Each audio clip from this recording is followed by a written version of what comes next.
po asin tangay, pero sumama po kasi yun. Kasi nung unang dating po ni Papa, habol na yun kay Papa, nalata na po namin yun. Sa muli kong pagbabalik kala Ate Isabel ay kinagulat ko ng labis ang mga nalaman ko na nagkaroon pala ng pagtatanan nung nawala kami rito. Paano kasi? Nagsialisan po sila, tapos naghanap lang din sila ng bagong pamilya. Di na lang bagay yung mga anak nila dito yung inuna. Kaya ngayon si Ate Isabel, ang babae na nag-ampon sa batang Arabo, ay labis ang kalungkutan. Nakakaawa lang po yung mga kapatid ko kasi dati hindi naman po sila ganyan pag inutusan. Good day sa lahat ng viewers natin dito sa ating Facebook page, maging sa ating YouTube channel. Ngayong araw po, andirito kami ngayon sa hardware, ayan, sa Davis, ayan, dito sa bayan ng Kapalonga sa Alayaw. At in-order namin yung mga gagamitin na dingding para kala Abdullah. Kasi nakita nyo naman yung last na delivery pa natin ng yero, medyo matagal na, parang 10 days na yata mahigit. Kasi biglang nag-message nga sa akin ng asawa ni Isabel na nagkabaranggayan daw po doon sa kanilang lugar. Alamin pa rin natin kung bakit, ano ang nangyari, bakit nagkaroon ng baranggayan. Deliver na rin nila yung in-order natin na pangdingding. So tara, samahan nyo kami. So pababa na tayo dito, papunta kala Ate Isabel. At thanks kay God kasi nakalusot yung hauler. Ayan, inabutan na kami ng hauler. Yung sasakyan iniwan namin sa taas kasi hindi ka dito makakaikot. Motor, kung motor pwede dito iikot mo yung motor. Pero yung 4 wheels hindi talaga kaya. Buti na lang yung nag-deliver, malalakas din yung loob. Kahit na medyo maputik sa ngayon, idiniretso pa rin nila. Grabe oh. Isabel, kamusta? Ha? Okay lang po. Okay naman. Opo. Sobra yung yero? Hindi ko po alam kung Sobra yata yung yero. Sobra ng isa. Ano? Okay, kamusta naman yung yung Pasko't Bagong Taon nyo? okay lang po. Ha? Nag-celebrate ba kayo ng New Year? Ha? Hindi. Bakit? Ba't di kayo nag-celebrate ng Bagong Taon? Nandito pa ba yung papa mo ng Bagong Taon? Nandito pa po yata. Nandito pa? Nasaan si mister mo ngayon? Nasaan? Nag-uuling. Nag-uuling? Pero di ba silang dalawa yung nagtrabaho dito ni tatay? Opo. Silang dalawa, di ba? Okay. So, mga kalingap, ito pong itong bahay nila Ate Isabel. 2 araw pa lang itong tinrabaho, di ba? 2 araw. Nung unang araw pumunta ako dito, nung itinatayo pa lang yung mga poste. Tapos yung ikalawang araw, nailagay na nila yung bubong. Tapos ito na Ate Isabel, pinadeliver ko na dito yung para sa dingding. Yan yung estimate na binigay lang sa akin ni tatay. No, hindi ko alam kung sakto yung estimate niya o kulang. Basta malalaman naman natin yan kapag naikabit na sa bahay ninyo.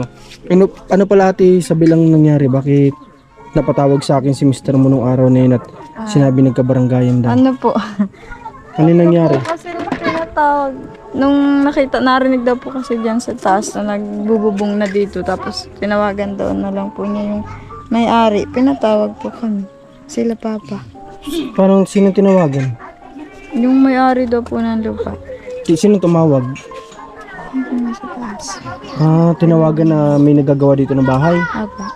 Ngayon tapos pinatawag si papa mo. Opo, 3 bahay kami. 3 bahay kayong pinatawag. Ikaw ba sumama ka rin? Nagsama po kami. Kumusta? Anong napag-usapan ninyo sa barangay?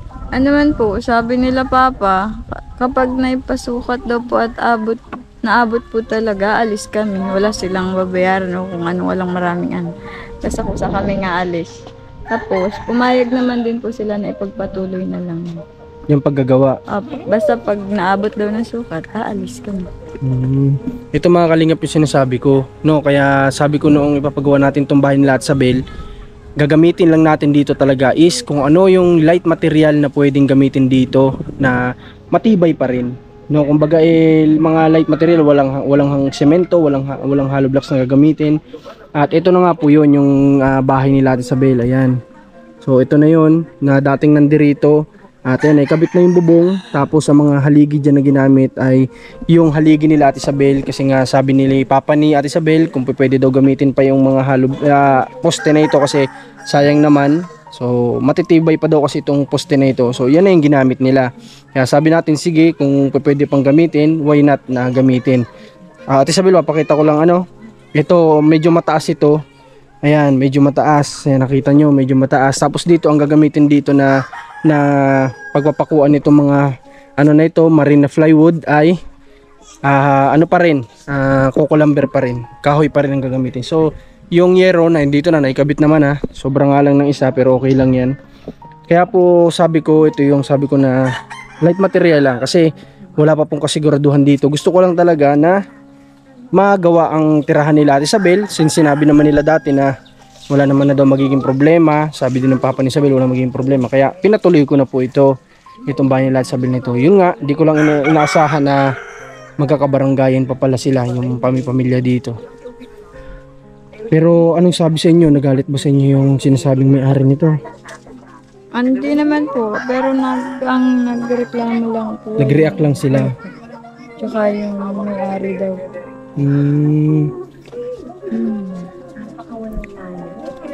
Paano nalaman ni Mr. mo na nandito ba si Mr. mo nung araw na yun? Opo, andito pa po kami noon. Kaya nung tumawag sa si Mr. mo nandito Siya ka pa? po yun, opo. Siya po yun, yung time din po na yun, yung pagpunta namin. Siya rin po yun yung araw. Alas araw 2 na yun? Opo, alas 2 ng kami. hapon? Okay.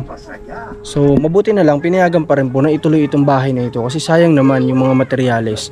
Sana lang talaga pag-pray na lang natin dito, hindi abutin dun sa sukat nila ng lupa nila. Pero nakakasiguro daw kasi yung tatay dito ni Ate Isabel na hindi na talaga ito abot. Talagang pinanindigan niya po at siguradong sigurado siya. So bahala na po, no? Basta mahalaga ay maipagpatuloy pa rin natin itong bahay na ito. Tutuloy natin to, hindi natin to i-stop, no? At dito na magiging harapan niya. Yan dito. Dito yata. Dito ba Ate Isabel? Yung sabi dito. Dito lalagyan ng pintuan, dito bintana. Yan, tapos gagawa na lang dun sa likod o dito sa harap o sa gilid ng kanilang munting luto-lutuan. Tapos yan, mataas na. Talagang safe na, no? At matitibay pa yan yung mga kahoy na ginamit dyan sa bahay nila Ate Isabel. Matitibay pa yan. Kasi matitigas na kahoy po yan. Para ka na rin yan nagpagawa ng buhos na yung sa sa PVC. Karaniwan nga mas matibay pa daw yung ganito kasi sa buhos. Lalo na inaabot ng tubig, pwede daw mabulok yung PVC at bumigay agad yung semento. Kaya ito yung gusto ng papa na Isabel na gamitin dito. Si Abdul, kamusta Ate Isabel? Okay naman. Ha? Okay naman po, sinisip po nila. Sinisipon na naman. Lahat na naman po sila. Ha? Lahat na naman po. Lahat na naman sila sinisipon. Pag nagkakaroon naman po ang isa, damay-damay na lahat yun. Actually Ate Isabel, hindi ko alam na sabi ko patay. Sabi ko siguro papa-stop yung pagpapagawa doon kay Ate Isabel nang sinabing magkakabaranggayan.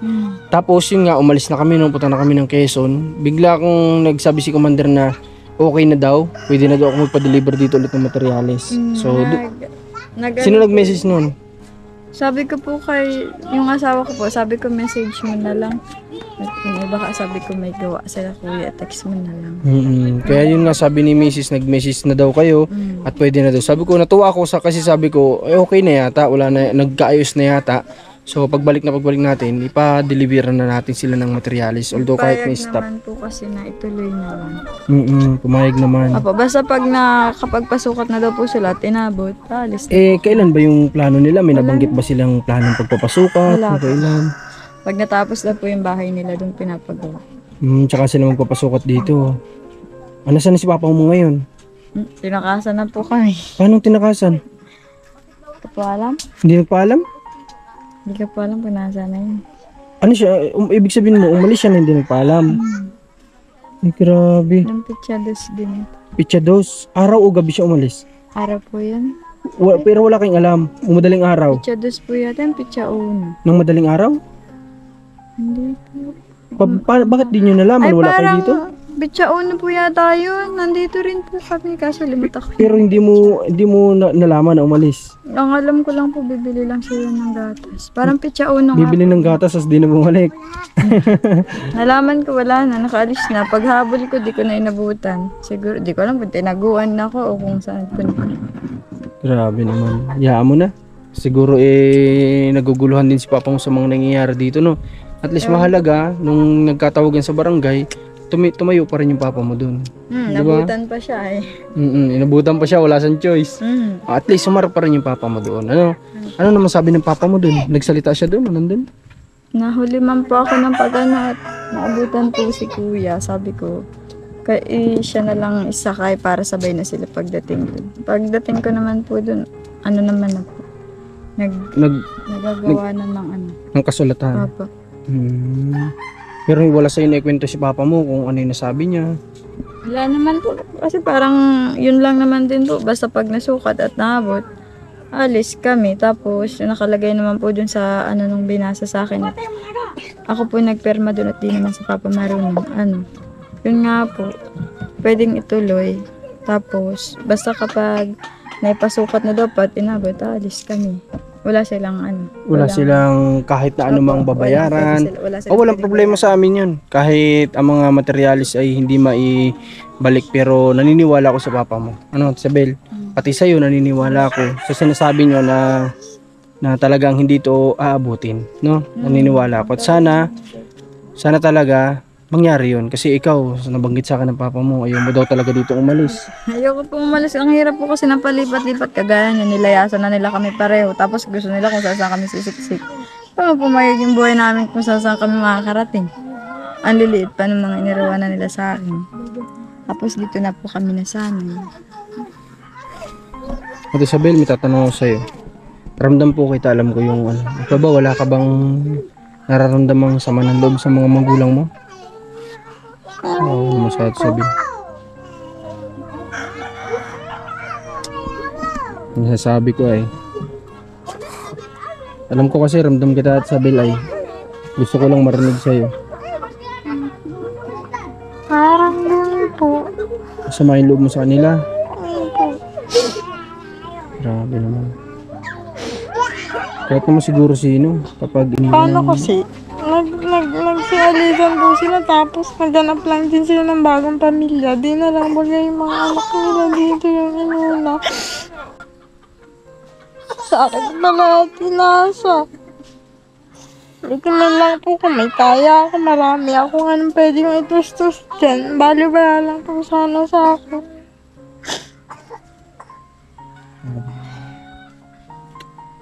alam ko po mga kalingap, ramdam ko sa Isabel. Alam ko ito kasi si Isabel siya yung tao na alam niyo yun, yung kahit may problema na hindi pa rin sinasabi. Pero ramdam ko siya na may bigat na dinadala sa dibdib niya. Lalo na ganito, umalis na naman yung tatay niya na hindi mo lang nagpaalam na anak, pupunta muna ako magtatrabaho, huwag kang mag-alala, papadala ako sa inyo. Yung mga ganun pong bagay. Tama si Ate Isabel doon sa sinabi niya. Umalis sila.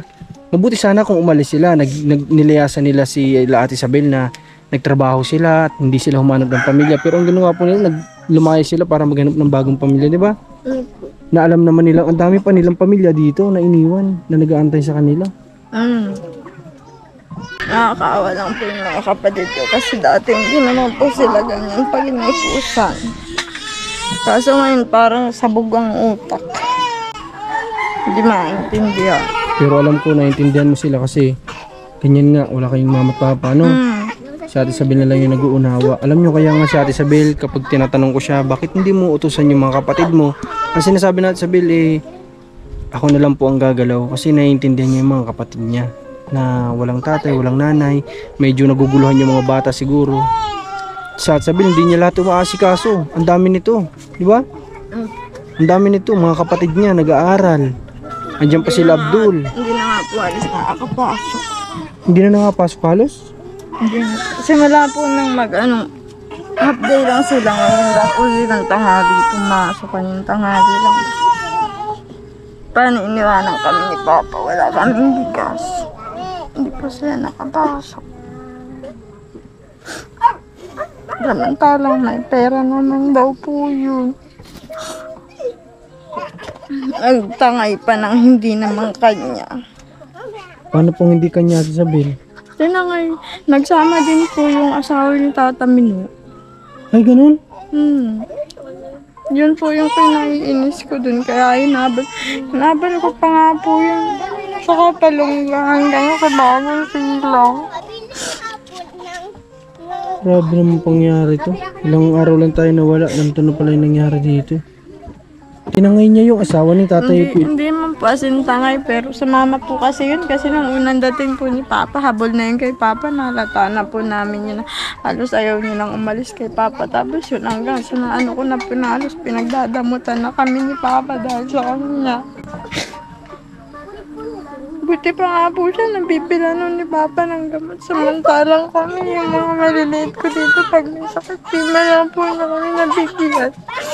Nang mapunta po kami ng Medicare, nahingi ako sa kanila. Sabi nila, wala daw silang pera. Tapos umuwi po sila nung nakabonus na po sila sa trabaho. Di man lang po nila ako binigyan.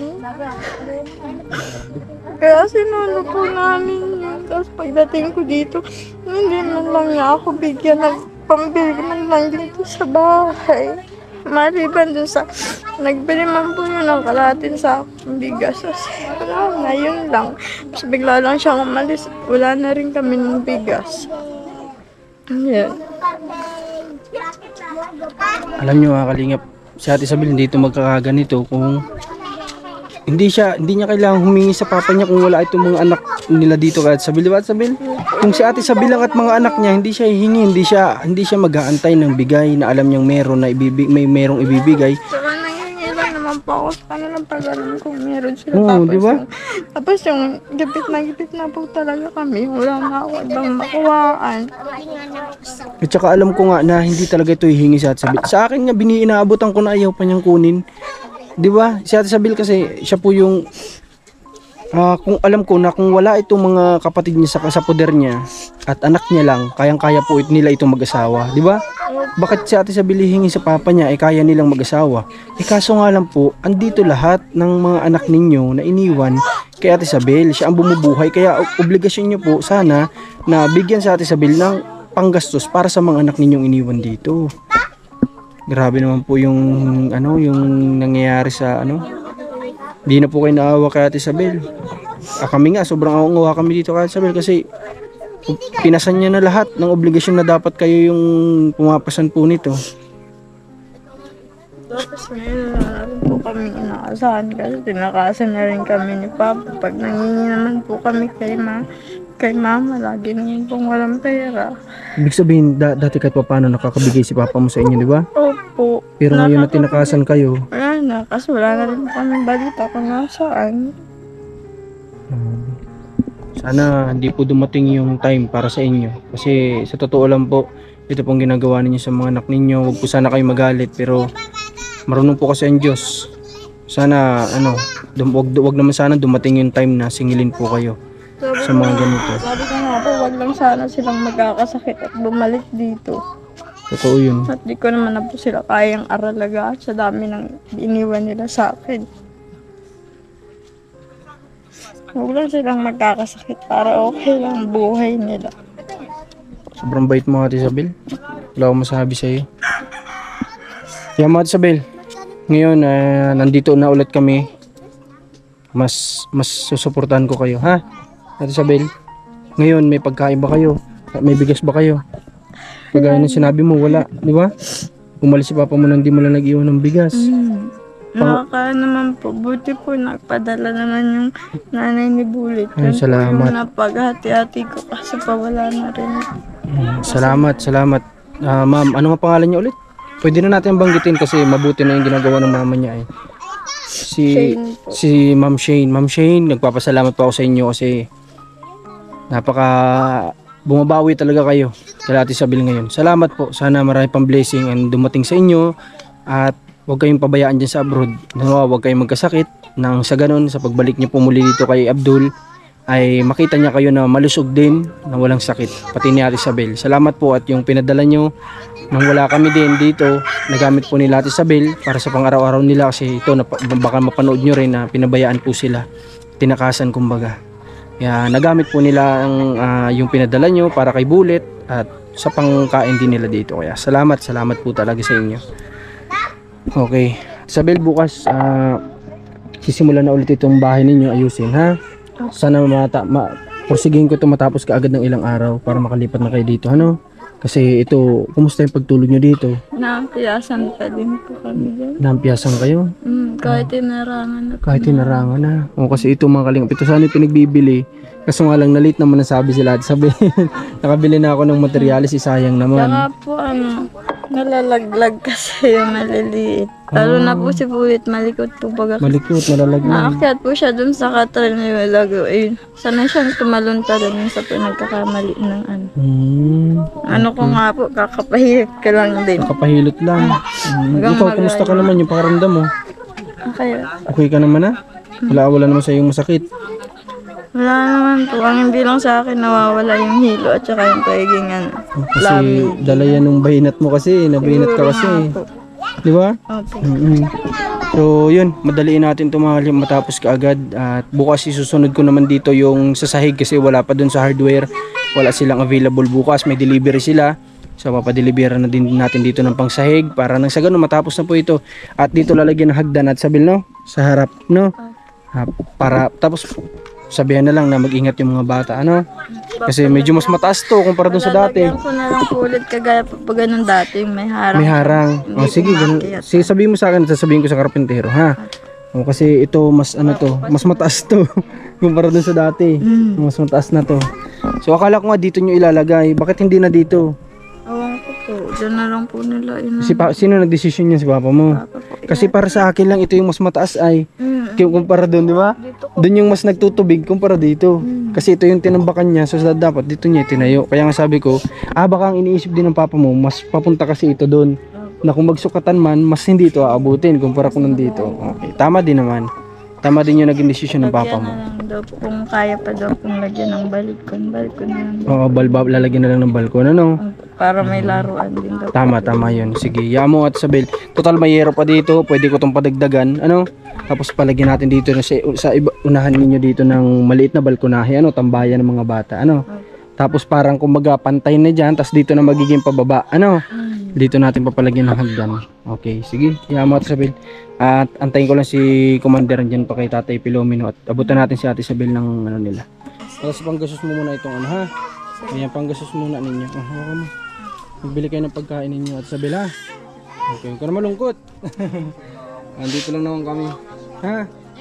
Okay, pupunta na din kami. Sige, salamat. Okay. Salamat, sir.